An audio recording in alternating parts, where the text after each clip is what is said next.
बकरा ईद आने वाली है, सारे लोग गोश्त के चक्कर में पड़े रहते हैं। कोई कहता 80,000 का जानवर लिया है, कोई कहता 60 का लिया है। मेरे जैसा जानवर बस्ती में किसी का नहीं है। मुझे बताओ तो सही, ये कुर्बानियां जमाने के लिए हो रही है या खुदा के लिए हो रही है? अगर रब के लिए है तो फिर ये मुकाबला कैसा है, ये दिखावा कैसा है? जानवर को ला करके दरवाजे पे बांध दिया जाता है ताकि दुनिया देख करके जाए जैसा सेठ का बकरा है ऐसा किसी का बकरा नहीं है, जैसे फला का जानवर है वैसा किसी का जानवर नहीं है। शर्म आनी चाहिए। हमारी कुर्बानी अल्लाह के लिए हो, हमारी तमाम जितनी भी नेकियां हैं अल्लाह और उसके रसूल की रजा के लिए होनी चाहिए। कुर्बानी क्या है? क्या सिर्फ गोश्त के लिए कुर्बानी की जाती है या सिर्फ गर्दनें काटी जाती है? गौर करो प्यारे, पूरी कुर्बानी ये किसी रिश्ते की याद दिलाती है। इतनी आसानी से सिर्फ कुर्बानी कह के नहीं गुजरा जा सकता है।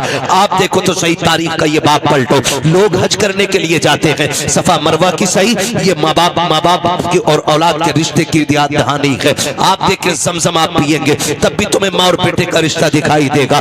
आप जाएंगे जब शैतान को कंकर मारेंगे वहां भी तुम्हें बाप बेटे का रिश्ता दिखाई देगा। जब गर्दन पे छुरी चलाते हो जानवर की, गौर से देखना वहां भी बेटे का बाप का रिश्ता नजर आएगा।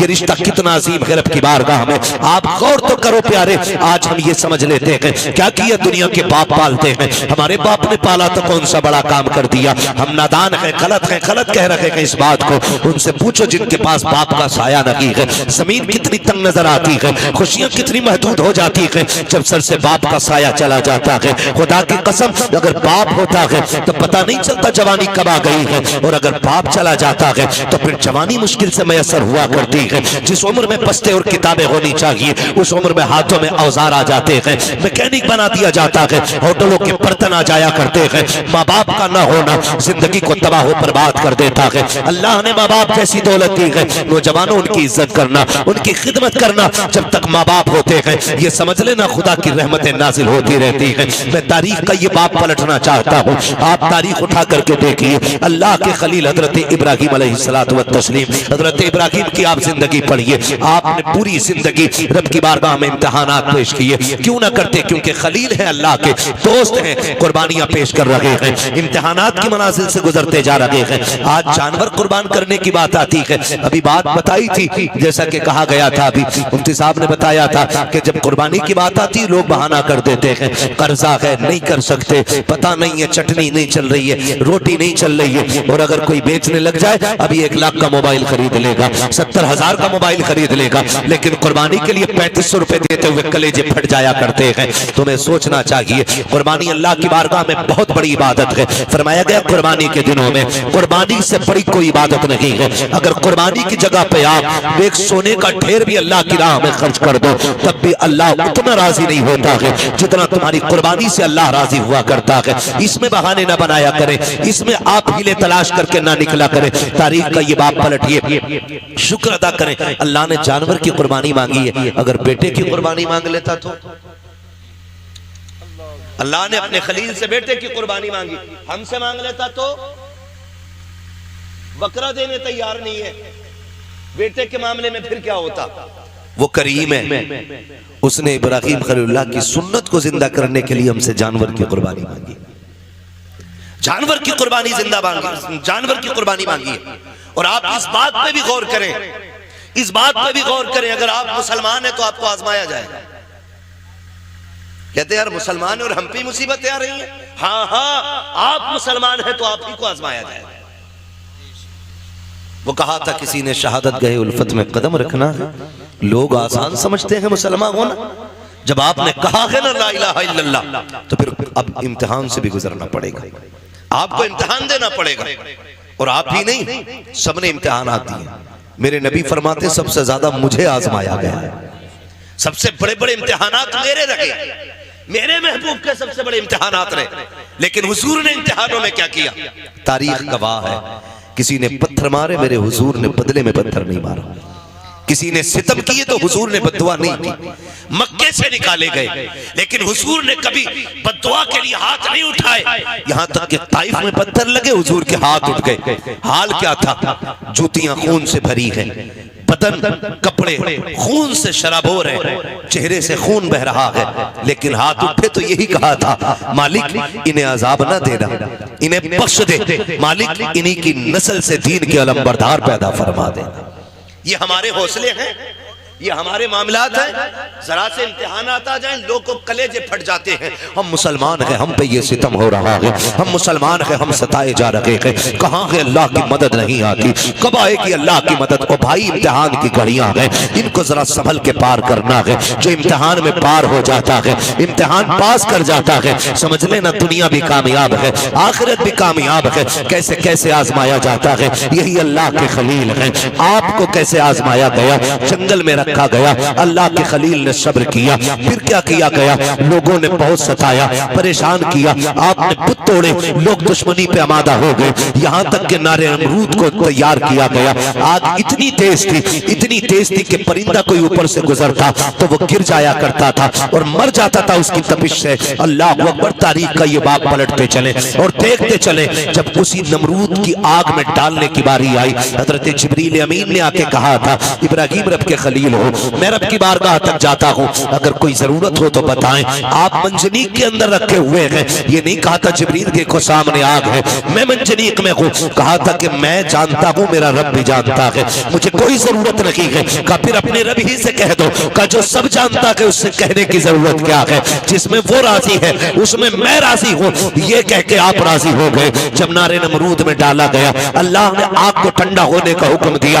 आग ठंडी और सलामती वाली हुई। आप नारे नमरूद में रखे, बाहर तशरीफ लेकर के आए। उसके बाद फिर आप हजरत सारा के साथ अपना वतन छोड़ देते हैं। बहुत लंबा वाकया है, बादशाह ने पकड़ा। फिर उसके बाद बदले में आपको हजरत हाजरा भी तोहफे में पेश की गई। हजरत हाजरा से आपने निकाह किया। जब कोई औलाद न थी, अल्लाह ने हजरत हाजरा से एक बेटा अता फरमाया। जब एक बेटा पैदा हुआ, आपकी मोहब्बत ज्यादा हो गई। फरिश्ते बातें करने लगे, मालिक ये तेरा खलील है, तेरा दोस्त है, लेकिन अपने बेटे से बहुत ज्यादा प्यार करता है। रब ने फरमाया इब्राहिम का जी रब्बे जलील का बेटे को अपने आप से दूर कर दो। कहा क्या करना है मालिक? का ऐसी वादी में छोड़ के आओ जहां पे कोई आबादी ना हो। हजरत इब्राहिम खलीलुल्लाह ने बेटे को लिया, आज वहां लेकर के आए जहां आज काबा मौजूद है। उस जमीन पे बीवी बच्चे को लेकर के आए। तारीख का ये बाप बड़े सुनहरे अल्फाज में लिखा हुआ है, बहुत गौर से सुनना प्यारे, और जाकर के बहन बेटियों को भी ये बाप सुनाना। हजरत इब्राहिम खलीलुल्लाह जब उस जंगल में आए जहां पे दरख्त का साया तक नहीं था, हरियाली तक नहीं थी, काले पत्थरों की पहाड़ियां हैं, दूर दराज तक कोई नहीं है। अल्लाह के खलील ने बीवी बच्चे को जब छोड़ा है और छोड़ के जाने लगे हैं, हजरत हाजरा ने दामन पकड़ा, साथ चलने लगी है। मुअर्रिखीन ने लिखा है 3 मील तक दामन पकड़ के हजरत हाजरा चली है और ये पूछती जा रही थी, अल्लाह के खलील बताते तो जाओ, क्यों छोड़ के जा रहे हो? कोई खता हो गई है, बताओ तो सही, क्यों छोड़ के जा रहे हो? क्या बात है? अपनी मर्जी से छोड़ के जा रहे हो या रब के कहने से छोड़ के जा रहे हो? ये हजरत हाजरा कहते कहते 3 मील तक दौड़ी है। तारीख गवाह है, खुदा की कसम, एक जुमला भी हजरत हाजरा ने नाशुक्री का नहीं कहा था। आज शौहर अगर बीवी के पसंद के कपड़े न लाता है तो फिर बीवियां बिगड़ जाया करती हैं। कहती तुम्हारे घर में सुकून नहीं मिला है, जब से तुम्हारे घर में आई हो मुझे मिला ही क्या है? इस तरह के ताने दिया करती है। ए मेरी बेटी, मेरी बहन, कान खोल के सुन लेना, तेरी जन्नत तेरे शौहर के कदमों में रखी गई है। तू लाख सजदे कर ले, लाख नवाफिल पढ़ ले, अगर तेरा शौहर तुझसे नाराज है तो खैरियत नहीं है। अगर तेरा शौहर 2 पैसे की चीज लेके आता है, उससे चेहरा बिगाड़ के बात ना कर, उसका मुस्कुरा के इस्तेमाल करना। तू नहीं जानती है कि तेरे शौक तो इतने हैं कि शौहर की कमाई उतनी नहीं है। लंबी लंबी लिस्टें बना के दी जाती है, मुझे 7,000 का जोड़ा चाहिए, 8,000 का जोड़ा चाहिए। मेरी बहन तो कनीज़े फातिमा ज़हरा है, तेरे लिए जन्नत में महल्लात तैयार किए गए हैं, जन्नत में जन्नती लिबास तेरे लिए है। फकत इतना करना है, तुझे अपने शौहर की रजा में राजी रहना है। तू कौन है? तेरी औकात क्या है? ना तू वली की बेटी है, ना तू नबी की बेटी है, ना तू नबी की बीवी है, ना तू वली की बीवी है। तारीख का ये बाप पलट के तो देखो, हजरत हाजरा को अल्लाह का खलील छोड़ के जा रहा है, जंगल में छोड़ के जा रहे हैं। कोई दरख्त नहीं है, कोई साया नहीं है, जंगल की जंगल है। 3 मील तक दौड़ी है, दामन पकड़ के दौड़ के कहा था, खलील ये तो बता के जाओ, क्यों छोड़ के जा रहे हो? इतनी सी खजूरें, इतना सा सा पानी, ये किसके सहारे है? अल्लाह के खलील की आप तारीख पढ़िएगा। आग में डाले गए हैं, अल्लाह के खलील नहीं रोए गए, वतन छोड़ा गए नहीं रोए गए, नमरूद की फौज ने पीछा किया गए नहीं रोए गए, लेकिन जब बेटे को जंगल में छोड़ के जा रहे हैं, लोग कह दिया करते हैं मेरे बाप का रिश्ता की क्या है, मेरा बाप मुझसे प्यार नहीं करता है। गैरत आनी चाहिए। खुदा की कसम वो खलील जो नमरूद की आग से लग करके नहीं रोया, वो खलील जो आग में डाला गया तब आंसू नहीं आए, दुश्मनों ने पीछा किया तब नहीं रोया, लेकिन आज जब बेटे को छोड़ के जा रहे हैं, आंख से आंसू टप टप गिरते जा रहे हैं। शरीक हयात ने कहा था अल्लाह के खलील बताते तो जाओ, इस जंगल में क्यों छोड़ के जा रहे हो? अच्छा ये बताओ अपनी मर्जी से छोड़ रहे हो या रब ने हुक्म दिया है? इतना सुनना था। अल्लाह के खलील ने कहा था हाजरा प्यारी सौजा बता तो सके, अगर रब ने किसी को ऐसा बेटा दिया हो और वो भी कोई शुरू उम्र का ना हो, 70 साल की उम्र में मिला हो, और यूं ही नहीं जिसको दुआओं में मांगा हो, सजदों में रो के मांगा हो, तब जाके इस्माइल सा बेटा मिला हो, क्या ऐसे बेटे को कोई जंगल में छोड़ जाएगा? अपनी मर्जी से छोड़ के जाएगा? कहा हाजरा ये अपनी मर्जी से छोड़ के नहीं जा रहा हूं, बल्कि अपने रब के कहने से छोड़ के जा रहा हूं। हजरत हाजरा ने इतना सुना, तवक्कुल अल्लाह देखिए, अल्लाह पे भरोसा देखिए, इतना सुनना था, दामन छोड़ा, मुस्कुरा के कहती है खलील पे ठहरो, ये पानी भी ले जाओ, खजूरें भी ले जाओ। कहा क्या करोगी? कहा जिस रब की मर्जी से छोड़ के जा रहे हो वही रब खाना भी दे देगा, पानी भी दे देगा। इसे तवक्कुल अल्लाह कहते हैं। क्या बात है। नारे तकबीर, नारे रिसालत, मसलके आला हजरत खतीब अहले सुन्नत मुफ्ती हम्माद रजा मुरादाबादी, नारे तकबीर। ये रिश्ता होता है माँ बाप का, इसे समझने की कोशिश करें। जो खलील नारे नमरूद से न रोया, वो बेटे की जुदाई पे रो दिया, वो बेटे को छोड़ते वक्त रो दिया। सोच तो सही, कैसे कह देते हो मेरा बाप प्यार नहीं करता? खुदा की कसम खा के कहता हूं, मंडी चले जाओ, मार्केट चले जाओ, जितने मजदूर थैले हाथ में लेके खड़े होते हैं ना, उनसे पूछना इस उम्र में क्या जरूरत थी इतनी गर्मी में काम करने की? सिर्फ यही कहेगा बच्चों का पेट है, बच्चों के लिए आया हूं। बच्चों की जरूरतें माँ बाप को मौत तक ले जाती हैं, और औलाद कहती है क्या किया है मेरे बाप ने, क्या किया है मेरे बाप ने? खुदा की कसम अगर तेरे हलक में हराम का लुकमा नहीं जाने दिया है तो सबसे बड़ा एहसान किया है तेरे बाप ने तेरे ऊपर, बहुत बड़ा एहसान किया। और मैं ज्यादातर नौजवान बेटे आपसे गुजारिश कर जाऊं, आप ही के रामपुर से एक दिन फोन आया, कहा गया कि मौलाना हमारे अब्बा को समझाइए। मैंने कहा बात क्या? उसने कहा रिश्ते नहीं हो रहे हमारे। मैंने कहा वजह? उसने कहा वजह यह है कि जो भी रिश्ता करने आता है वो ये पूछता है कि तुम्हारा बाप क्या करता है, या मेरे बाप से पूछता आप क्या करते। तो जब वो कहते हैं हम रिक्शा चलाते, तो रिश्ते करने वाले लौट के चले जाते। तो उसने कहा हमें गैरत आ रही है, हमारा बाप रिक्शा चला रहा है। मैंने कहा ठंडे दिमाग से सोच, शाम को तेरा बाप आता है तो कपड़े पसीने में भीगे होंगे। कहा हाँ। तो मैंने कहा उसके तलवे चूमा कर, वो पसीना बहा के कमा के लाता है, किसी का खून बहा के कमा के नहीं लाता है। हमारी दुनिया को हो क्या गया है? हमें करोड़पति चाहिए, चाहे दलाल हो, रिश्वतखोर हो, ब्याज लेने वाला हो, हराम की दौलत इकट्ठे करने वाला हो। ये चार चांद कब तक? जब तक मौत नहीं आ रही। जिस दिन मरोगे तो याद रखना गरीब की भी कब्र वही बनती है जहां अमीर की बनती है। फिर इतराना किस बात पर है? नौजवानों, अपने मजदूर बाप की इज्जत करना, मजदूर बाप की इज्जत करना। उसने कम से कम तुम्हें हलाल के लुक़्मे खिलाए। फरमाया गया जो हराम के लुक़्मे खा के बढ़ेगा जिस्म, वो जहन्नम का ईंधन बनाया जाएगा।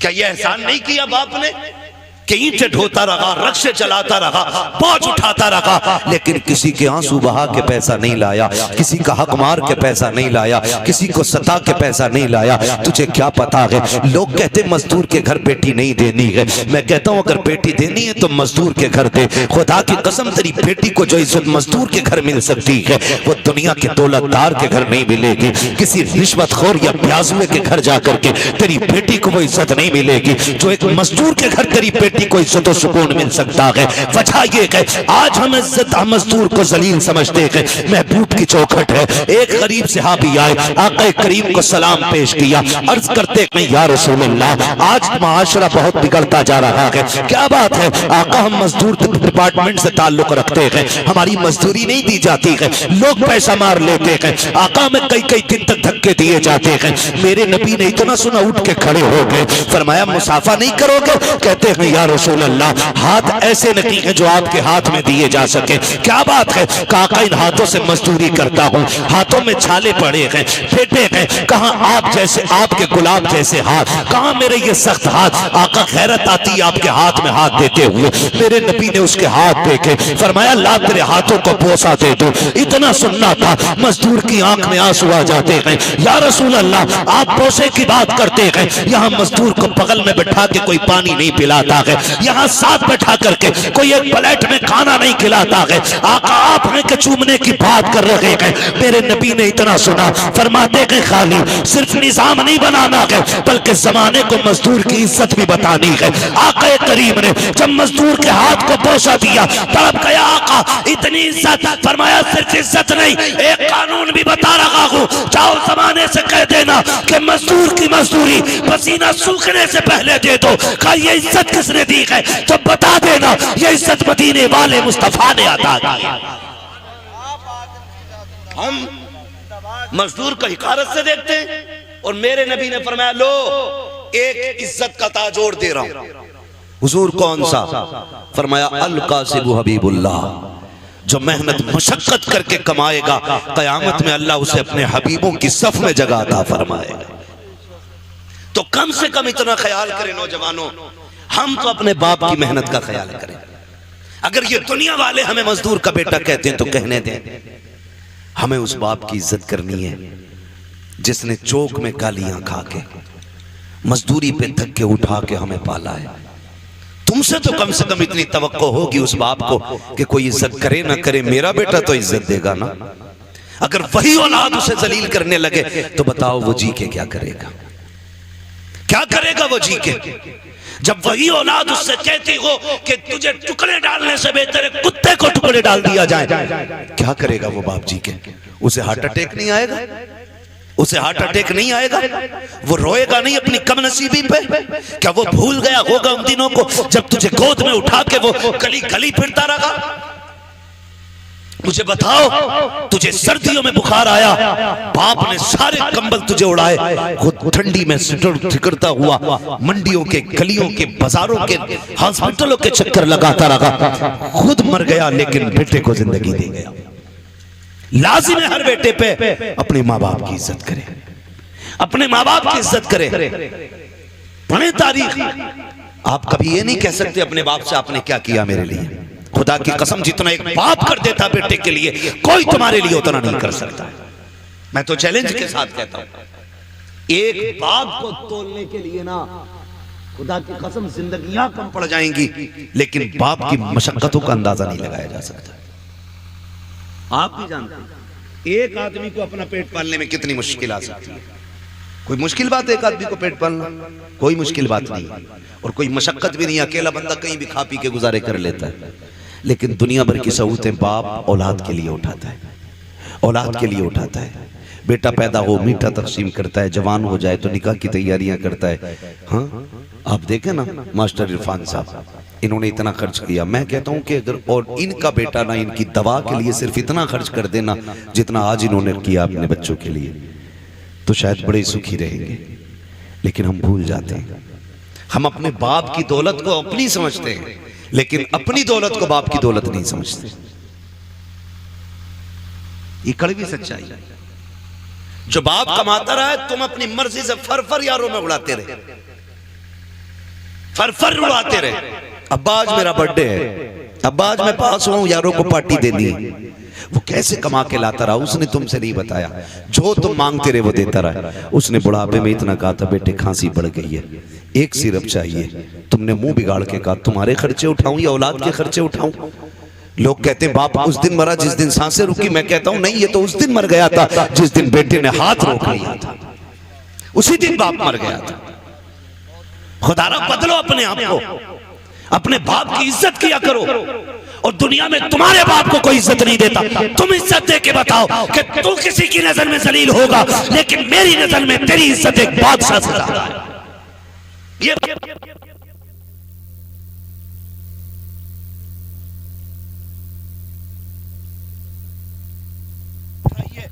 कम से कम बुढ़ापे में आके तुम्हारी मोहब्बत की वजह से उसकी थकन उतर जाए, ये कोशिश किया गया। अक्सर नौजवान मेरे सामने बैठे, अल्लाह करे हर नौजवान अपने बाप की इज्जत करने लग जाए, बाप की इज्जत करने लग जाए। हम तो ये सोचते हैं ना, ये सोचते हैं ना जो भी कमाया वो हमारा है, हमारे बाप का कुछ नहीं है। नहीं, ख्याल करो यार, ख्याल करो। एक बाप की जिंदगी अपनी औलाद के लिए पूरी सर्व कर देता है बाप।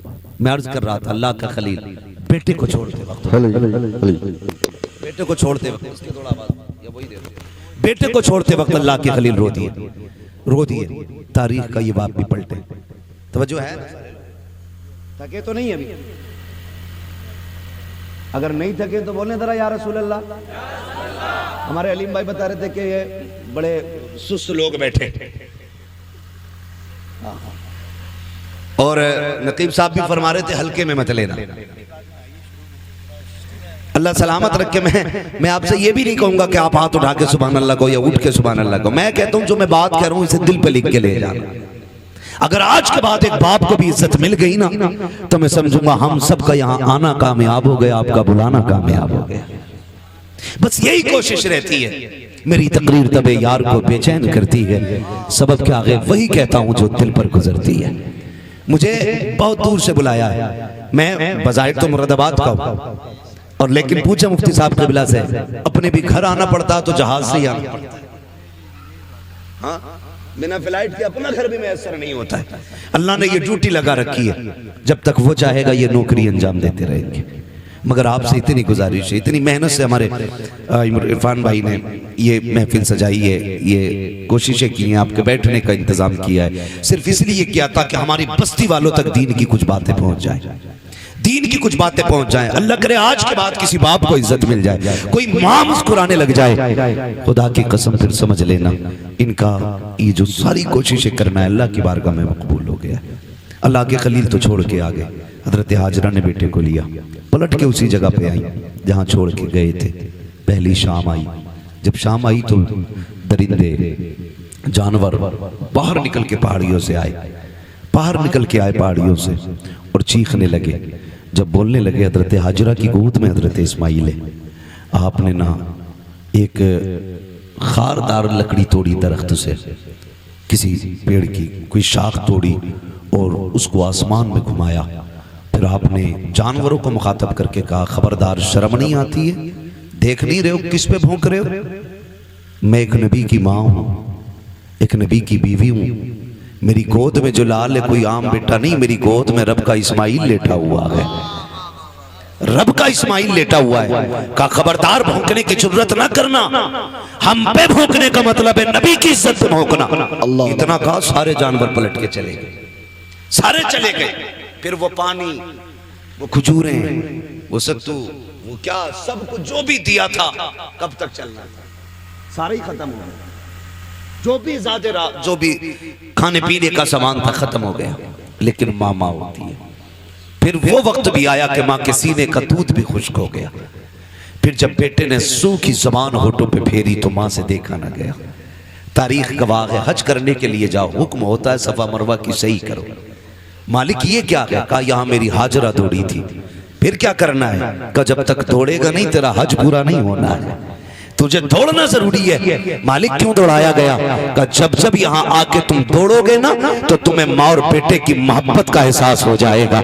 एक माँ ने बेटे की मोहब्बत में कितने चक्कर लगाए हैं, 7 चक्कर लगाए। माँ तो माँ होती है। बेटे को लिटाया जमीन पे, आपने एक पत्थर इधर से रखा, एक इधर से रखा, एक पत्थर ऊपर से रखा, 3 पत्थरों से बेटे का थोड़ा सा धूप का साया किया।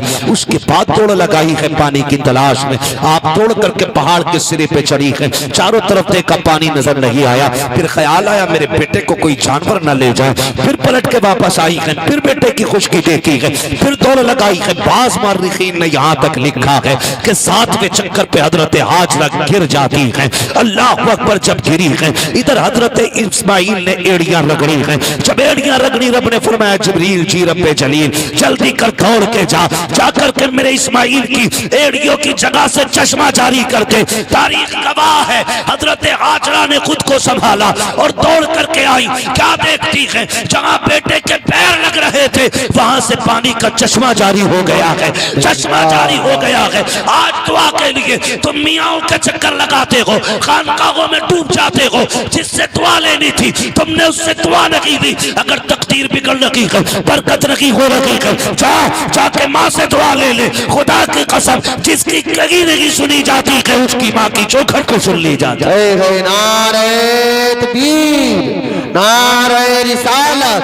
मसलके आला हजरत मुफ्ती हम्माद रजा मुरादाबादी सवी अख्तर रामपुरी। नारे तकबीर। मुफ्ती साहब फरमा रहे हैं, भाई ये लोग सुन रहे हैं। तो मैं तो ये समझता हूं कि अगर दिल हुजूर से लग जाए तो फिर महफिलों से लोग उठा नहीं करते। वाह वाह वाह, बहुत। हाँ, और अगर महफिल में दिल लगने लग जाए तो समझें कि हुजूर की नजर करम हो गई है, हुजूर की नजर करम हो गई है। हुजूर आपकी तरफ नजर करम फरमा चुके हैं। बस मैं आपसे इतनी गुजारिश करूंगा, फरमाएगा या अय्युहल्लज़ीना आमनू उदखुलू फिस्सिल्मी काफ़ा, ए ईमान वालों पूरे पूरे इस्लाम में दाखिल हो जाओ, पूरे पूरे दाखिल हो जाओ। अल्लाह तौफीक दे। कुर्बानी आ रही है तो सारे लोग कोशिश करें, कुर्बानी करें। जिन पर वाजिब है करेंगे इंशाअल्लाह, जिन पर वाजिब है करेंगे इंशाअल्लाह। उम्मीद है जितने नौजवान बैठे हैं, जो भी साहिब निसाब होंगे इंशाअल्लाह वो कुर्बानी जरूर करेंगे। हाँ, अल्लाह ताला हमें अपनी सच्ची मोहब्बत अता फरमाए। और थोड़ा सा ख्याल करें, एक पैगाम आखिर में चलते चलते मैं ये भी दे दूं, मेरे भाई कोशिश ये करें।